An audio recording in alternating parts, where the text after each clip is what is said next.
Mass Motors ഇതാണ് നമ്മുടെ ഹീറോൻ്റെ passion pro വണ്ടി. ഫ്രണ്ട് ഫോർക്ക് സൈഡ് ഓയിൽ ലീക്കായിട്ട് നമ്മൾ അഴിച്ചേർന്നതാണ്. അപ്പോൾ അതിൻ്റെ ഫോർക്കിൻ്റെ ഓയിൽ സീൽ നമുക്ക് രണ്ടെണ്ണത്തിൻ്റെയും കംപ്ലയിൻ്റ് ഉണ്ട്. ഓയിൽ സീൽ മാറ്റുന്നുണ്ട്. അതിനകത്ത് ആ കൂടുതൽ ലീക്ക് ഉണ്ടായ ഓയിൽ സീലാണത്. അത് വന്നിരുന്ന ഈ ഫോർക്ക് പൈപ്പ് ഇതാണ് കേട്ടോ. അതിൻ്റെ പ്ലേറ്റിങ്ങിന് ചെറിയൊരു കംപ്ലയിൻ്റ് ഉണ്ട്. ഈ ഭാഗം നോക്കുമ്പോൾ ഇതിവിടെ അത്യാവശ്യം ചെറിയ ഒരു മാർക്കിംഗ് ഉണ്ട്. തുരുമ്പിൻ്റെ ഇത് പ്രസൻസ് പോലെ വന്നിട്ട് അവിടെ ഓയിൽ സീൽ കവർ ചെയ്യാത്തതുകൊണ്ടാണ് അത്ര ലീക്കേജ് കാണിക്കുന്നത്.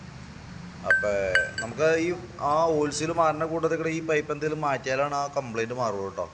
ഇപ്പുറത്തെ ശരിക്കും പറഞ്ഞു കഴിഞ്ഞാൽ ഒരു സൈഡ് ശരിക്കും പോയിട്ടുണ്ട്, അതാണ് നല്ല ലീക്ക് ഉണ്ടായത്. ഈ സൈഡ് അത്രയും കൂടെ പ്രശ്നമില്ല. ഓയിൽ സീൽ മാറ്റിയിട്ട് കഴിഞ്ഞാൽ കുറേ നാളത്തേക്ക് നിന്നോളും.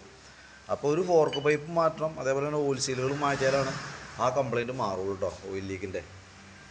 പിന്നെ അതേപോലെ തന്നെ ബാറ്ററി പുതിയ ബാറ്ററിയാണ്. നമുക്കിതൊന്ന് വെച്ചിട്ട് ചാർജ് നിൽക്കാത്തൊരു പ്രോബ്ലം ഉണ്ട്. ചാർജ് ചെയ്ത് വെച്ച് നമുക്കത് ചെക്ക് ചെയ്യാനായിട്ടുള്ള ടൈം കിട്ടുന്നില്ല എന്നുള്ളതാണ് വേറെ കേസ്.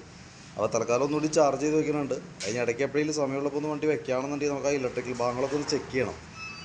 എന്ത് കാരണം കൊണ്ടാണ് ആ ബാറ്ററി നിൽക്കാത്തതെന്നുള്ളത് നോക്കിയിട്ട് വേണം നമുക്ക് അതിനെന്താ വേണ്ടതെന്ന് വെച്ച് കഴിഞ്ഞാൽ ആ കംപ്ലയിൻറ്റ് പരിഹരിക്കാനായിട്ട് കേട്ടോ. അത് നമുക്ക് കുറച്ച് ടൈം കിട്ടിയാലേ പറ്റുള്ളൂ. നമുക്ക് ബുക്ക് ചെയ്തൊക്കെ ഇട്ടിട്ട് വരാം.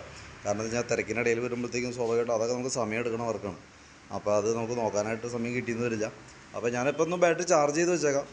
അതിന് ശേഷം ഈ പറഞ്ഞ രീതിയുടെ എപ്പോഴെങ്കിലും ഗ്യാപ്പ് പോലെ വണ്ടി വെച്ച് കഴിഞ്ഞാൽ നമുക്ക് അതും കൂടി ഒന്ന് ചെക്ക് ചെയ്യാം കേട്ടോ. ഇപ്പോൾ ഈ ഒരു ഫോർക്ക് പൈപ്പും അതിൻ്റെ ഓയിൽ സീൽ കാര്യങ്ങളൊക്കെ മാറ്റിയിട്ട് വേണം നമുക്ക് റീസെറ്റ് ചെയ്യാനായിട്ട്.